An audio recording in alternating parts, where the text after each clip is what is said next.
Oh, we got to get this going. We got to get this video going without making my wife laugh, who's folding clothes. It might be a little self-conscious. We'll see. I may have to redo this. Uh, my wife and I had a talk about my ability to do essays in this video format. She questions certain personalities have a tendency to go into a know-it-all mode, and I don't want to be like that. Forgive me. Uh, I want to talk about 1985. It was a great year for me. I was going to college. I was living with John Caplow. He was my roommate. We had no responsibilities except to survive college, and we had this ritual where, because his father owned Blum's Ice Creamery, he would have a lot of ice cream in the house. And every night, or I think it was 12:30, that's when David Letterman was on. We would watch David Letterman and eat ice cream. It was 1985, and he had a guest named Sandra Bernhard. She is an actress, comedian, most famous for a great movie, Martin Scorsese film called King of Comedy. And she was ribbing David Letterman, trying to make him nervous and anxious, as she was pretty good at doing. She was going, "Dave, are we having a Chanel number 5 moment yet, Dave?" A Chanel number 5 moment. I was really attracted to that expression, and I intuitively knew what she was talking about. And I really was fascinated by it, and I've come to lecture on the Chanel 5 moment for like the last 30 years of my life. So I wanted to give a video representation out here. Before I go on, David Letterman will be retiring on Wednesday. I want to say a few things about David Letterman. When I was in college as a 17-year-old, spending a giant $78 a quarter at Cal State up in Northern California at the Tofu School of Higher Consciousness, I had no personality. I had just slowly drifted away from a buddy of mine who was always unemployed, didn't have any educational aspirations. I talked about him in an earlier video essay. And in college, I was so hungry for any kind of identity, and I think there were three people who shaped my formative years in my late teens and early 20s. One would be Vladimir Nabokov, most famous for writing Lolita. He taught me that having a certain proficiency in language gave you a confidence that nothing else could give you, and I was so hungry for any kind of confidence that I'm really indebted to Nabokov for giving it to me. Another guy was Franz Kafka. He was this, I don't know, depressive, uh, dark, highly imaginative. He had this very dark imagination, and he taught me that you could take your demons and your nightmares and you could convert them into art, and in the process have a certain type of catharsis. And the third person that influenced me was David Letterman. I was so fascinated by just seeing this young man come out on stage with this deadpan irony. That's what he was. And as I think back on it now, that really spoke to me because it was like the attitude, the appropriate attitude to have in a world full of flim flam, charlatans, and mountebanks. So I really loved David Letterman, and he influenced a lot of my personality. Probably influenced my teaching, my deadpan mannerisms in the classroom. I think he had a huge influence on me. So this was 1985, and Sandra Bernhardt says, "Are we having a Chanel number 5 moment yet, Dave?" And this is amazing. This is 30 years before Instagram and Twitter and Facebook and guys like me making posting videos of themselves on YouTube. And I've had a lot of time to think about the Chanel number 5 moment, and I want to tell you what it is. It's a look at me moment. It's a highly choreographed, contrived, affected moment where you say, "Look at me." Have you ever seen a black Audi drive down to the movie theater, the late show, 10 p.m., and the boyfriend lets his beautiful girlfriend out of the car? He's going to find a parking space. She's going to walk and get the tickets, and she's wearing a very tantalizing black dress. And even though it's 10 p.m., she has these sunglasses on. And one of the rules of the Chanel number 5 moment is you can never look at anyone in the eye because you live on a higher plane than they do. And because you are so beautiful and so preened, you're very annoyed that the riffraff get to look at you for free. That's part of the Chanel number 5 moment persona. which is highly annoying because, the Chanel number 5 moment requires an enormous amount of time, energy, and money.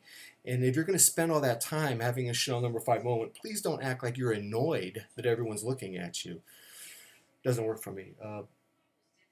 The other thing I wanted to say about the Chanel number 5 moment is that it gives you a sense of being first class versus coach in this world. There is kind of this mentality that I got mine, go get yours. I'm in first class, you're in coach. And that's what my Chanel number 5 moment is all about. Uh, there's also, I would have a theory that the more disconnected and lonely and narcissistic you are, the more you are inclined to crave Chanel number 5 moments. It has a lot to do with disconnection. And the people that I know who are addicted to Chanel number 5 moments, their lives have become enduring the intervals between one Chanel number 5 moment and another. And finally, the Chanel number 5 moment is very, very expensive. I mean, most people that I know who live for the Chanel number 5 moment, they live paycheck to paycheck. It requires enormous amounts of money to always up the ante and to have one-upmanship over other people who are in the competition for Chanel number 5 moments. And so my first memory of a Chanel number 5 moment, I was teaching full-time at Cal State Bakersfield. It was 1990, 5 years after hearing Sandra Bernhard talk about the Chanel number 5 moment. I was at this club called Woody's, and I saw this handsome man and his girlfriend sitting on the bar stools, and they were looking superciliously across the dance floor, condescendingly, like they were superior to everyone else. And they were both immaculately dressed, and I found out from my friend, the soccer coach from London, that they always wore the different clothes every weekend night at Woody's. They would never be caught dead wearing the same outfit. And the boyfriend would whisper little derisive jokes into his girlfriend's ear about, obviously, derisive about the dancers on the floor. And in one moment, she was holding a cigarette in one hand and this giant bright colored drink in the other. She laughed, ha ha ha, and her long neck, it reflected the chandelier light and splashed light all over Woody's. That was the Chanel number 5 moment. They had it. I recognized it, and I thought back to 1985, Sandra Bernhard. And then I saw them afterward in the car in the parking lot, a pearl white Lexus SC400, 1990, brand new model. They were holding hands and giving each other this coochie faces of love in the car. And I was looking at them and going, wow, they really love each other, man. They're quite the show here at Woody's. My friend, the soccer coach, says to me, I got something to tell you, man. I know that couple. I've known them for years. Here's the thing. Number one, they hate each other's guts. Number two, they have no money. They live paycheck to paycheck. And I was just blown away by that. And it occurred to me that the only reason why they're together, in spite of hating each other, is that they are addicted to orchestrating these Chanel number 5 moments. I was so fascinated by that it became material for lectures in my composition classes over the years. And I would tell my students about the Chanel number 5 moment in the context of narcissism and what is narcissism. Well, narcissism is a two-part definition. Number one, it's having this unending appetite for the adulation of others. But it's contradicted by the second half of the definition of narcissism, which is that you have contempt for other human beings. That doesn't make any sense.